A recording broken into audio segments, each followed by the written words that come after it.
Praise the lord. పరిశుద్ధుడైన యేసయ్య నామమునకు మహిమ కలుగును గాక. ఈ ఉదయకాల సమయంలో షార్ట్ మెసేజ్లను వీక్షిస్తున్న ప్రేమైన దేవుని బిడ్డలారా, యేసయ్య కృప పరిచయం తరఫున నా హృదయపూర్వకమైన వందనాలండి. అందరికి వందనాలు. మిమ్మలను మీ కుటుంబాలను దేవుడు సమృద్ధిగా దీవించి ఆశీర్వదించునుగాక. మరి ఈరోజు శనివారం కదండి, మందిరంలో 11 గంటల నుండి ఉపవాస ప్రార్థన మొదలవుతా ఉంది. అలాగే సాయంకాలం సిద్ధపాటు కూడిక, ఆదివారపు ఆరాధన 10 గంటలకండి. ఈ సమయాలు గుర్తుపెట్టుకోండి. మీరు ఒకవేళ ఈ ప్రాంత పరిధిలో జవహర్ నగర్, సిఆర్పిఎఫ్, యాప్రాల్, అలాగే బాలాజీ నగర్, దమయ్యగూడ, డెంటల్ కాలేజ్ ఇలా ఈ ప్రాంత పరిధిలో ఒకవేళ మీరు ఉన్నట్లయితే మిమ్మల్ని అందరినీ మేము ప్రేమతో ఆహ్వానిస్తున్నామండి. అందరు రండి దేవుని సన్నిధికి. మనమందరం కలిసి మరి దేవుని సన్నిధిలో ఆరాధిద్దాం, ఆనందిద్దాం. హల్లెలూయా. సరే అండి, మరి ఈ ఉదయకాల సమయానికి దేవుడు మనకి ఇచ్చినటువంటి వాక్యాన్ని చదువుకుందామండి. కీర్తనల గ్రంథము 62వ కీర్తన 8వ చరణం నేను చదువుతున్నానండి. కీర్తనలు 62 8వ చరణం. జనులారా, ఎల్లప్పుడూ ఆయన యందు నమ్మిక ఉంచుడి, ఆయన సన్నిధిని మీ హృదయంలో కుమ్మరించుడి, దేవుడు మనకు ఆశ్రయము. మరలా చదువుతానండి. జనులారా, ఎల్లప్పుడూ ఆయన యందు నమ్మిక ఉంచుడి, ఆయన సన్నిధిని మీ హృదయములో కుమ్మరించుడి, దేవుడు మనకు ఆశ్రయము. ఇక్కడ మరి దావీదు అంటున్న మాట ఏంటంటే, జనులారా ఎల్లప్పుడూ ఎల్లప్పుడూ, ప్రతి క్షణం, ప్రతి సమయం, ప్రతి నిమిషం, ఎల్లప్పుడూ, కేవలం బాధ వచ్చినప్పుడే కాదు, కష్టం వచ్చినప్పుడే కాదు, శ్రమలు వచ్చినప్పుడు, ఆనందం కలిగినప్పుడు, సంతోషం కలిగినప్పుడు, ఎప్పుడైనా సరే, ఏ పరిస్థితుల్లో అయినా సరే ఆయన యందు నమ్మిక ఉంచండి. అలాగే మీ హృదయములు ఆయన సన్నిధిలో కుమ్మరించుడి, దేవుడు మనకు ఆశ్రయము. అన్ని జనులు అంటూ ఉంటారు కదండి, భార్య భర్తతో పోట్లాడి నాకు ఎవ్వరు లేరు అనుకుంటున్నారా? నాకు చాలా మంది ఉన్నారు, నా తల్లిదండ్రులు ఉన్నారు, నా తోడబుట్టిన అన్నదమ్ములు ఉన్నారు అని వారే నాకు దిక్కు, వారే నాకు ఆశ్రయం, నాకు వారే సమస్తం అని అంటూ ఉంటారు. కానీ దేవుని బిడ్డలమైనటువంటి మనకు ఎవరండి ఆధారము, ఎవరండి ఆశ్రయము? మన దేవుడే. యేసయ్యనే మన ఆధారం, యేసయ్యను మనకు ఆశ్రయం. ఆయన సన్నిధికి వచ్చి మీ హృదయాలు కుమ్మరించుడి అని దేవుని వాక్యం సెలవిస్తుందండి. ఓ తల్లికి ఒక కుమారుడు ఉన్నాడండి. మరి ఆ కుమారుడు మరి స్కూల్కి వెళ్ళే ఏజ్ వచ్చింది. అయితే స్కూల్కి పంపించింది ఆ తల్లి. కానీ స్కూల్లో మరి టీచర్లు చెప్పేటివి సరిగా అర్థం అవ్వట్లేదు, ఆ బాబుకి అర్థం అవ్వట్లేదు. ఏదన్నా మరి టీచర్ అయినప్పుడు చెప్పట్లేదు, హోంవర్క్ సరిగా రాయట్లేదు, ఏమీ రాయట్లేదు, ఏం పలకట్లేదు, ఏం మాట్లాడట్లేదు, మౌనంగా ఉంటూ ఉన్నాడు.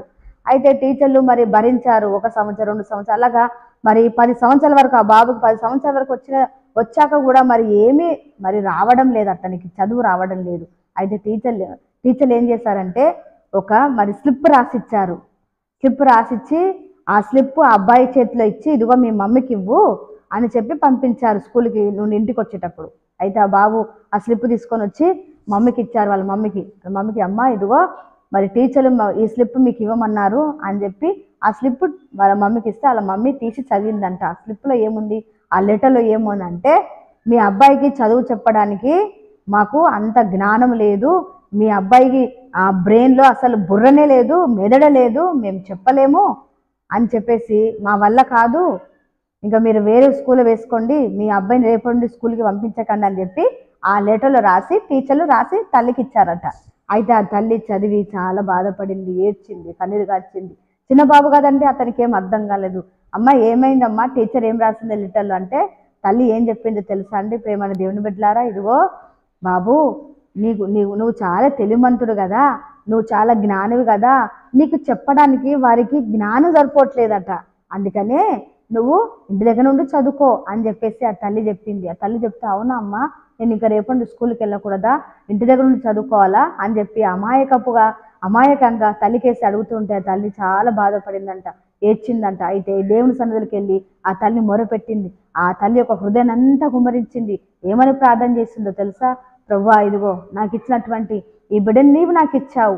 అందరూ అంటున్నారు, సమాజం అంతా అంటుంది, మెదడు లేదు, బుర్ర లేదు, జ్ఞానం లేదు, తెలివి లేదు, ఎందుకు పనికిరాడు అని అంటుంది. కానీ మరి నువ్వు నాకు ఇచ్చావు, నువ్వు ఇచ్చినటువంటి గర్భఫలం, నువ్వు ఇచ్చినటువంటి బిడ్డ ఇదిగో నీ చేతిలో పెడుతున్నాను అయ్యా. ఇప్పటి నుండి ఇది మొదలుకొని ఇదిగో ఈ బిడ్డ మరి ప్రార్థనలో నేను పెంచిపోతున్నాను, ప్రార్థన మరి బిడ్డ కొరకు చేస్తున్నాను, ప్రతిరోజు బిడ్డ కొరకు ప్రార్థన చేస్తాను, నీవే సహాయం చేయి, నీవే జ్ఞానమే. ఏ సమాజం అయితే మరి పనికిరాడు అన్నారు. ఇదిగో ప్రభు, నీకు పనికొచ్చేటట్టుగా, నీకు పనికి ఉపయోగపడేటట్టుగా నా బిడ్డను మార్చుకో ప్రభు అని చెప్పి ఆ తల్లి హృదయాన్ని అంతా కుమ్మరించి ప్రార్థన చేసిందంట. ఆ తల్లి రోజు చదువు చెప్పేదంట. ఇంట్లోనే కూర్చోబెట్టి బాబుకి మరి చదవడం రాయడం అన్నీ నేర్పించిందంట. ఆ బాబుకి చదవడం రాయడం వచ్చిన తర్వాత మొట్టమొదటి చదివింది ఏందో తెలుసా అండి? బైబుల్ చదివాడంట ఆ బాబు. ఆ యొక్క అబ్బాయి ఎదుగుతూ ఉన్నాడు. ఏజ్ వస్తూ ఉంది, యవనస్తుడు అయ్యాడు. అయితే ఆ బాబు మరి పెద్ద సైంటిస్ట్ అయ్యి అతను ఒక మంచి మరి ప్రపంచానికి వెలుగునిచ్చే ఒక బల్బును కనుగొన్నాడండి. ఆయన పేరే థామస్ ఆల్వా ఎడిసన్. ఆయన పేరు థామస్ ఆల్వా ఎడిసన్. ఆయన ఒక మాట అంటాడండి. ఆయన ఏమని అంటాడో తెలుసా అండి? ఇదిగో, ఈ పరిశుద్ధ గ్రంథము నన్ను వెలిగించింది, నేను ఈ ప్రపంచనంతా వెలుగునిచ్చే ఒక బల్బును కనుగొన్నాను. దేవుడే కనుక నన్ను వెలిగించకపోతే నేను ఆ బల్బును కనుగొనేవాడిని కాదు. నాలో నేను ఒక పెద్ద వ్యక్తిని, పెద్ద సైంటిస్ట్ని ఏం కాదు. జ్ఞానం లేని, ఒకప్పుడు జ్ఞానం లేదు, తెలివి లేదు, ఎందుకు పనికిరాదని నా సమాజం నన్ను అన్నది. కానీ నా దేవుడు నన్ను అతనికి పనికొచ్చేవాడిగా నన్ను నిలబెట్టుకున్నాడని చెప్పి మరి సాక్ష్యం చెప్పాడండి థామస్ గారు. ప్రేమైన దేవుని బిడ్డలారా, ఆ తల్లి దేవుడి సన్నిధికి వచ్చి కుమ్మరించింది. ఆమె హృదయం అంతా వేదన, బాధ, మరి ఆ యొక్క మరి దేవుని సన్నిధిలో మొరపెట్టుకున్నప్పుడు దేవుడు ఆలకించి ఆ యొక్క మరి ఎవ్వరికి పనికి రాకపోయినా నాకు పనికొస్తాడని చెప్పి దేవునికి దీవెనకరంగా మరి ఆ బిడ్డని ఎన్నుకున్నాడండి. ప్రపంచం అంతా ఒకప్పుడు చీకట్లో మగ్గిపోయింది. ఎక్కడుందండి కరెంటు? ఎక్కడుందండి మరి లైట్ బల్బులు ఉండేవా? ఎంత కష్టంగా ఉండేది కదా ఆ రోజులో. చదువుకున్న మరి పెద్దవారు మరి స్వతంత్ర సమరయోధులను అడగాలి. వాళ్ళని అడిగితే చెప్తారు. ఏమని అంటే, ఆ రోజుల్లో మరి బల్బులు లేవయ్యా, మేము దీపం పెట్టుకుని చదువుకునేవాళ్ళం అని చెప్పేవారు. ఎందుకంటే ఆ రోజుల్లో బల్బులు లేవు. ఇప్పుడు మనము చక్కటి బల్బులు మరి వెలుగులో చక్కగా మరి బైబిల్ చదువుకుంటున్నాం, పనులు చేసుకుంటున్నాం, మరి జీవనం సాగిస్తున్నాం. అంటే కారణం ఎవరండి? దేవుడు వెలిగించినటువంటి ఒక వ్యక్తి, ఓ తల్లి ప్రార్థన, ఓ తల్లి కన్నీటి ప్రార్థన, ఓ తల్లి మరి దేవుడి సన్నిధిలో హృదయాన్ని కుమ్మరించి చేసినటువంటి ప్రార్థన దేవుడు ఆలకించి ఆ బిడ్డను ప్రయోజకునిగా దేవుడు చేస్తాడు. అన్న కూడా ఏం చేసిందండి? దేవుడు సన్నిధికి వచ్చి శిలోలో ఉన్నటువంటి మందిరానికి వచ్చి ఏం చేసింది? హృదయాన్ని కుమ్మరించింది. ప్రతిరోజు మరి పెళ్ళిన్న మరి సవితి ఎన్నో మాటలు అనేది, ఎంత హీనపరిచేది, ఆమెను హీనపరిచేది, సూటిపట్టు మాటలతో ఎంతో గాయపరిచేది, వేదన గురి చేసేది. కానీ మరి ఆమె ఎవరికి చెప్పుకుందండి? భర్త చెప్పుకుంటే భర్త ఏం చేయలేడు. ఎవరికి చెప్పుకున్నా ఎవరు చేయలేదని ఆమె గుర్తెరిగింది. మందిరానికి వెళ్ళినప్పుడు ఆ రోజు ఆమె బాధ, ఆమె వేదన, హృదయంలో ఉన్నటువంటి వేదన అంతా దేవుని సన్నిధిలో కుమ్మరించి ప్రార్థన చేస్తే దేవుడు మరుసటి సంవత్సరంలోపు ఒక గొప్ప కుమారుణ్ణి, మరి సమూయేలు ప్రవక్తను దేవుడు ఆమెకి అనుగ్రహించాడు. మరి ఆ తల్లి చేసిన ప్రార్థన, ఈ తల్లి చేసిన ప్రార్థన, హృదయం కుమ్మరించినటువంటి ప్రార్థన దేవుడు ఆలకించాడు కదండి. ప్రేమను దేవుని బిడ్డలారా, ఇదిగో మీ ఇంట్లో కూడా ఎలాంటి పరిస్థితులు ఉన్నాయేమో. సంవత్సరాల తరబడి, ఏళ్ల తరబడి మారని భర్త, మారని భార్యలు, మారని పిల్లలు మరి ఉన్నారేమో. లేదా మరి మీ పరిస్థితులు ఇంతే, మీరు మారరు, మీకు రోగం తగ్గదు, మీ అప్పులు తీరిపోవు, మీరు ఎదగరు, మీరు ఇలాగే ఉంటారని మరి సూటికొట్టి మాటలతో మరి మిమ్మల్ని వేధిస్తున్న వారు ఉండొచ్చు. ప్రేమ దేవుని బిడ్డలారా, ఇదిగో ఈ ఇద్దరు తల్లులు చేసినటువంటి ప్రార్థన దేవుడు విన్నాడు. మరి హృదయాన్ని మరి కుమ్మరించి ప్రార్థన చేసినప్పుడు దేవుడు ఆలకించి అద్భుతం చేసిన దేవుడు. ఇదిగో మీ జీవితంలో, నా జీవితంలో, మన అందరి జీవితంలో దేవుడు అద్భుతం చేయడానికి సమర్థుడు, శక్తి గల దేవుడు.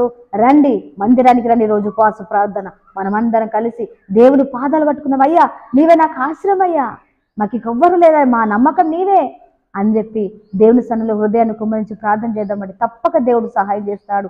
మన దేవుడు ఎవరో తెలుసా?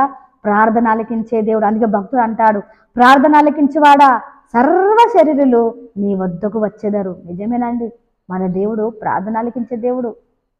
ఆయన మనకు ఆశ్రయము, ఆయన మన నమ్మకము, ఆయనే మనకు కోట, ఎత్తైన కోట, కొండ. ఇది దావీదు మరి దావీదుకు ఆశ్రయమైన దేవుడు. ఇదిగో మన ఆశ్రయమైన దేవుడు ఒక్కరేనండి. దావీదుకు సహాయం చేసిన దేవుడు, మనకు సహాయం చేసిన దేవుడు కూడా ఒక్కడే. కాబట్టి రండి, మనం అందరం ప్రార్థన చేద్దాం. మన హృదయాలు దేవుని సన్నిధిలో కుమ్మరించి ఆయన పాదాలు పట్టుకొని ఆయన సన్నిధిలో విజ్ఞాపన చేద్దామండి. ప్రేమ దేవుడు రండి, మిమ్మల్ని అందరినీ ప్రేమతో ఈరోజు ఆహ్వానిస్తూ ఉన్నాం. అందరం కలిసి ప్రార్థన చేద్దాం. దేవుడు మరి మీ కుటుంబాలలో అద్భుత కార్యాలు దేవుడు జరిగించునుగాక. ఆమె చిన్న ప్రార్థన చేస్తాను. స్తోత్రము తండ్రి, మహోన్నతుడా, మహాగణుడా, పరిశుద్ధుడా, కృపా సత్య సంపూర్ణుడా, నీకు వందనాలు చెల్లిస్తున్నామయ్యా.